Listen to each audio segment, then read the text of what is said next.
Hi, welcome back to the farm. My name's Roz, also known as Passion Flower, and you'll find me here each week talking about my farming and creative life.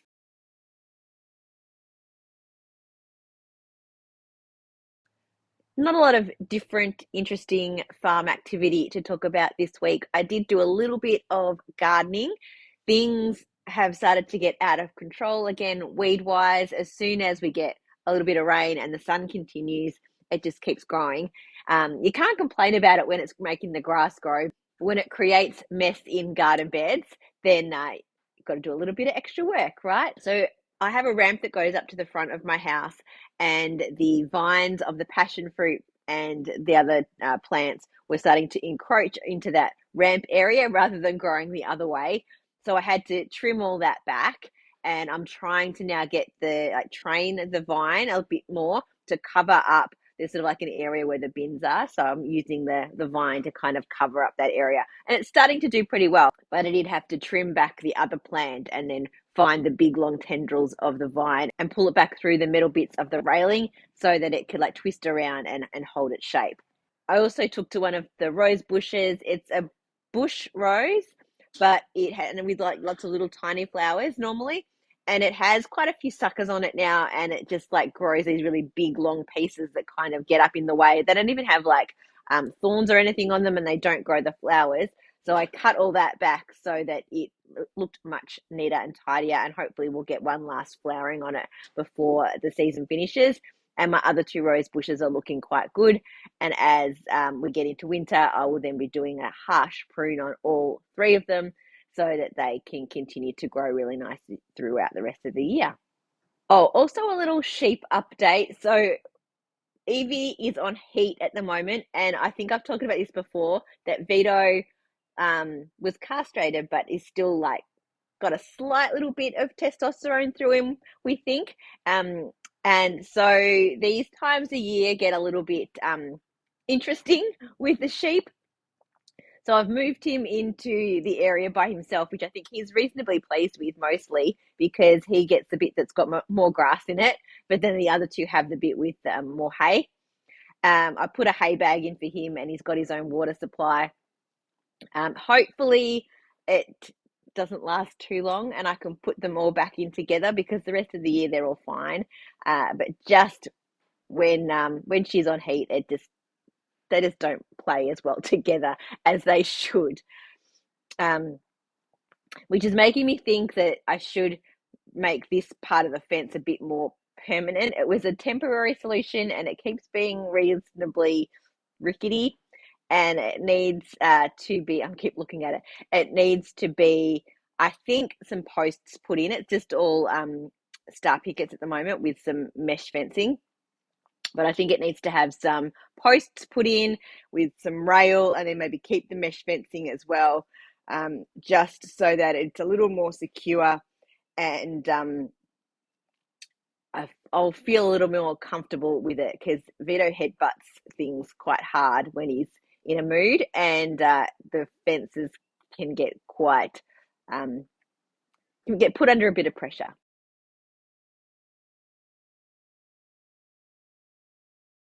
I got quite a bit of yarn dyed up this week, which is really exciting because my first market will be March 22nd in Kyneton.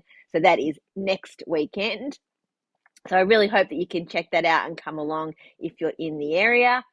I have been working really hard to get as many colorways done as I possibly can on my new base, as well as filling some gaps in my wispy lace, particularly, as well as my sock yarn. I now have the big job. Most of the rescanning is done now, but I have the huge job of labeling everything that I have dyed up in the past month or so. I have literally not labeled anything since the start of the year. Serves myself right for leaving it all to the end. So there's going to be a big push for me over the next few days to do that so that I can get everything ready and then get it packed so that I am right to go for the market. So first I'll show you what I dyed on wispy lace.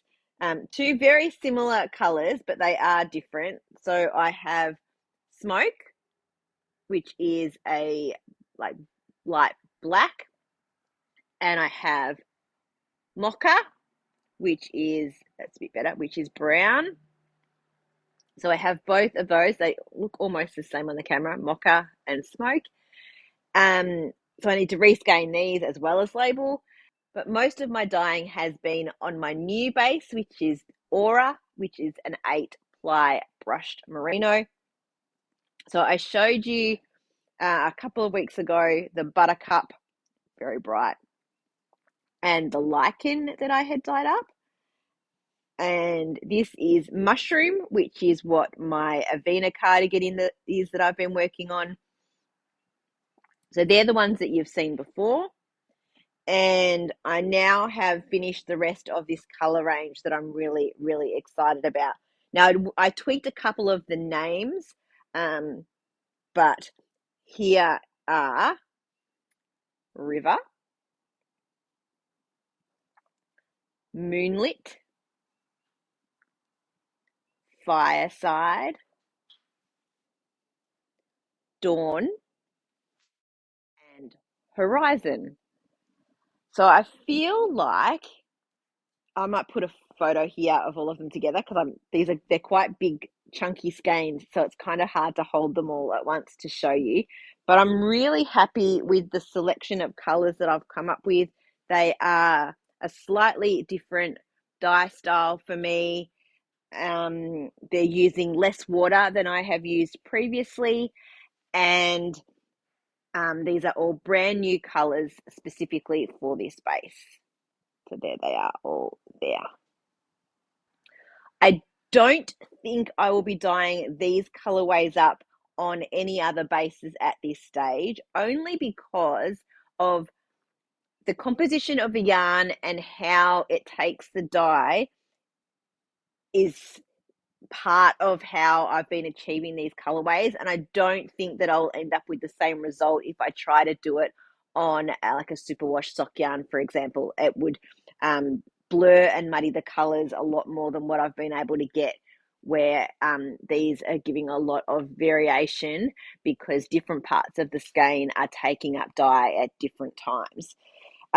So these colors will be exclusive to this Aura base, and I'll have this at my market in Kyneton as well as at markets moving forward this year. The next big one after that will be Gabby's, the Geelong and Bellarine Yarn Show. So lots to look forward to see this in person, and I really hope you like it.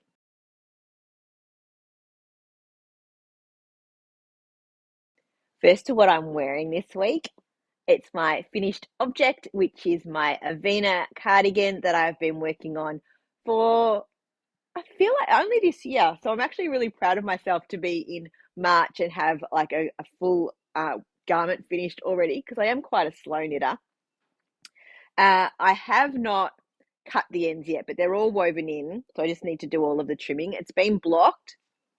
And as you can see, I don't have buttons yet. I still have the stitch markers where the buttons need to go. It is perfect length on my arms. It's sort of coming to, yeah, just there, which is great. I did add a little bit of extra length than the pattern called for. So I probably could have knit it to the actual length because when I can pull it down. But as I said, this is really cozy, beautiful soft yarn. It's the Aura 8-ply merino, which is my yarn, brushed merino.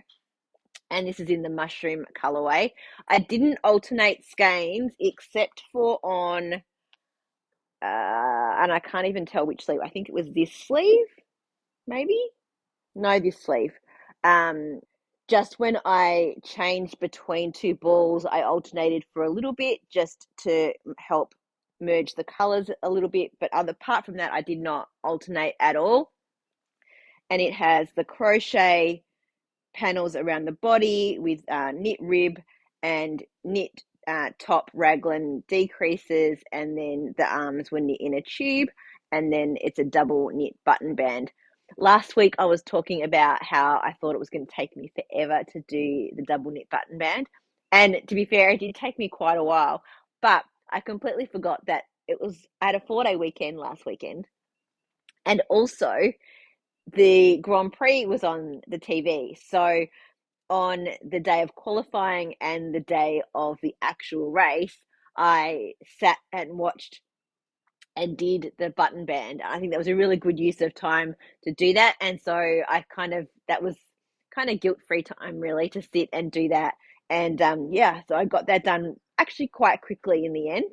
I haven't 100% decided on the buttons yet, and I forgot to bring them over, but the overwhelming response back so far is between the wooden buttons that have like the flower and between the shiny brown buttons with the little white flowers on them.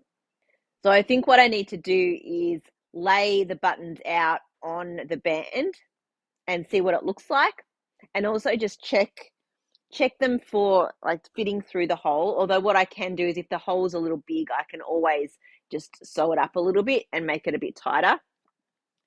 This is all I have left from 4 balls of the yarn. So I'm really happy that I got a whole project out in under 4 balls, including the double knit button band and doing portions of it in crochet, which takes up a lot more yarn than knitting, and with the sleeves a little bit extra long.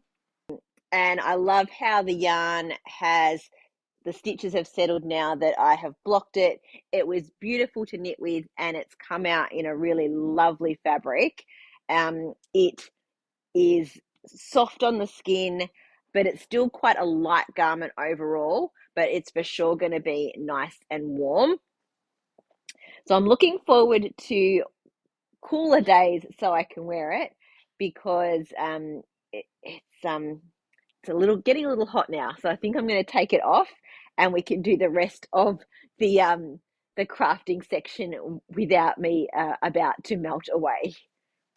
So the other project that you've already seen that I've been working on this week is the crochet blanket that is going to be for the cats to sleep on, squish all over me while I'm doing knitting on. I ended up getting another 3 squares out. So I've got 15 squares total. So I'm doing 3 by 5 for the blanket. And I have joined the first, was that 9 together? And I've partly joined the rest, and I need to continue just doing my joining of those. I'm just doing a single crochet chain all the way around each of the squares to join them together. I've just kind of made that up myself. I don't know if it's like a correct method, and if I should have, how I should have done it in terms of the pattern, because I think I'm going to have to like just do little bits again. Like I haven't done this corner here, but I've done this piece here and this piece here. I'm okay with that. It's only for the cats. So if it's not 100% perfect, I really don't care. But I am really liking how it's come out. And but it has been a little warm this week still to have the whole thing now as an actual blanket on my lap to work through doing the increases. But these next few nights will hopefully be a little cooler, and I can get that finished. And I should have it to show you next week as a completely finished object. And couldn't help myself, I have started another garment, something brand new. It's a pattern that I've been wanting to knit for quite a while, and I got the yarn for it last year at Bendigo. I didn't actually purchase it at Bendigo. I did a trade with my friend Amy because she had bought a kit previously for it, but she decided that she didn't want to knit it anymore. So I gave her some yarn and she gave me this kit that she already had. The jumper that I'm knitting is the EXP by Sana & Co. And I'm using yarns from Louie and Lola. Now, I've never used Louie and Lola yarn before, so this is exciting for me. So there's their tag. So it is a 2-color project. This is the Polworth fingering in bronze, and this is the main color. And it suggests using a thicker yarn for like the main color and then a thinner fingering weight for the contrast color. And for that one, I'm using the merino fingering, which is 100% superwash merino, and this is in the color Callow. So Callow and bronze together. So I've got 2 balls of each of these, and I started it and got to a point where I'd got both colors and didn't like how my color changes were looking. So I have ripped it out and I've started again. I only started this maybe 2-3 days ago and got to that point, and then last night I ripped it out and I have only just restarted it again now. So the stitch pattern is the shaker stitch. It's a half fisherman's rib, and I've been looking on YouTube and there are so many different versions of half fisherman's rib and shaker stitch and what they're called. So I've kind of blended a couple of things together because I was trying to find something where I didn't have to do a purl round. So the shaker stitch that's in the pattern is you do a knit one, purl one all the way around, and then on the next round you do you knit through the stitch below and purl one. And there was a suggestion also in the pattern that you could then, instead of doing the knit one, purl one row, you could just purl every stitch, because when you do the knit below, you cover up that purl bump with that next stitch. So I was like, well, couldn't you just knit every row and then purl in the bump below?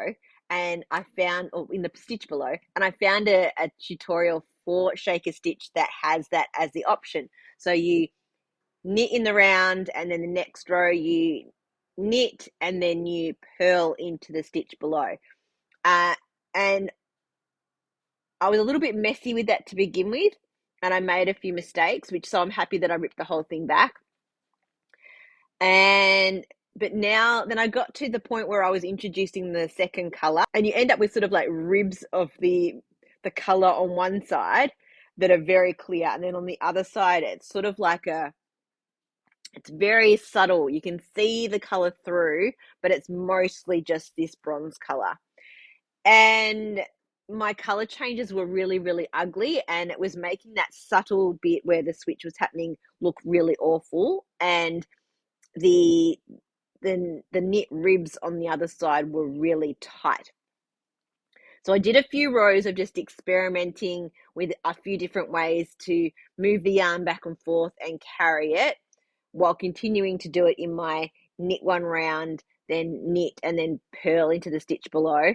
And I think I've figured out how I'm going to go forward, because I looked on YouTube for 2-color shaker stitch and it didn't have, I can't find any YouTube tutorials on it, which is really surprising. There are tutorials for like doing a section in one color and then doing like a stripe of the next color, but not of combining the two together to form these like colored ribs. There's full fisherman's rib 2-color instructions and half fisherman's rib, but that's not quite the same as shaker stitch. So to get the effect that I want to do, and kind of by being, I guess, a little bit lazy by knitting, I'm an English knitter. So for me, the flicking of the knit stitch and then the purling through the stitch below and then knitting a full round is easier for me than purling a full round and then doing the knit into the stitch below and purling the next stitch, because it ends up being like you have to do that knit purl anyway. But if I can alleviate doing the purling the whole way around, I thought that would be a good thing. And I feel like I have gotten the result that I want now, and I'll get back to the point surely over this next week, back into that color, and I will make sure that I have figured out for sure the right way. I might put in a lifeline before I continue on with the color, and then I can show you how to do that if you want to do the same thing as me and make an EXP or something else with 2-color shaker stitch or half fisherman's rib. Because as I said, I could not find a tutorial anywhere that explained it and showed it how I've figured out how to do it for myself. I'm excited to work on this jumper. I bought the pattern as soon as it came out, and I couldn't decide on a yarn for a really long time. And then when my friend had this kit, I was actually quite excited that she offered it to me because I was struggling to figure out the color combinations and the yarn combination that I was going to use. I'm also pleased with myself because this was one of the projects that I put on my list for getting yarn for and knitting as part of my Bendigo shopping last year. The Evina was on my list for that, and I didn't end up finding yarn, but then I found yarn by buying a new base for my shop. I had the Melanie pattern that I wanted to make, and I had a very clear idea in my head. I had that coral tencel yarn, and I wanted to put it together with something to create my own fabric, and I did that. Once I've finished the blanket, I will probably start something else, or I should go back and finish those gloves for my mum. Her birthday's in July, so we have a little bit of time for that. I do like to have a few different projects on the go, but I am finding it more satisfying having fewer things on the needles at once and getting a lot done. I do have a whip that is probably like 3/4 finished, which is the winter song. I was up to here, so it was bottom up, and I'm up to here, and I just have to do the top section. But the top section is all lace, and it is quite complicated in a few spots, and the chart is really hard to follow. There's like instructions that say do like part A twice, do part C 3 times, then go back and do part A, then do B. I don't know, something like that. So, but the charts are all in like tiny little sections, and it's not all just like one piece because each size has different charts, and you have to do certain number depending on what size you are. So I either have to decide to write it out in a way that works with my brain, because I tried like the first 2 rows of the chart and I completely lost where I was up to already, or I need to figure out a couple of the panels that I want to do and then just knit the rest plain, or maybe do it in reverse stockinette or something instead, so that it sort of looks different from the rest of the body. So I might have to sit down and go through that, and it's made with a linen merino blend, and I would really love to be able to wear it, but when it got too hard, I just put it in a bag, and it's been sitting for quite a while, and the bag kind of is sitting, and I kind of feel like I'm getting the guilt about it a little bit. Uh, but it didn't stop me from casting on something new. I will get to it because it is so close to being finished now. But as I said, I just don't particularly enjoy all of that complicated lace in one go. A little bit of lace is good for me, but not a whole lot like that. And it's not an intuitive pattern to follow. And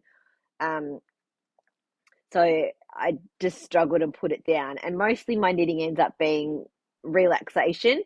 I'm hoping that I can work my way through this and this becomes relaxing. And I feel like it is, because it's like meditative in terms of the 2 rows. And in the pattern, there is a page where there's like check boxes. So you just choose your size, and it tells you which repeat you need to do, and when you're doing the increases and the decreases and all that kind of thing. So that works for my brain because it's really easy to keep track of everything, where a complicated lace chart where I'm jumping from place to place was just really not where my head was at.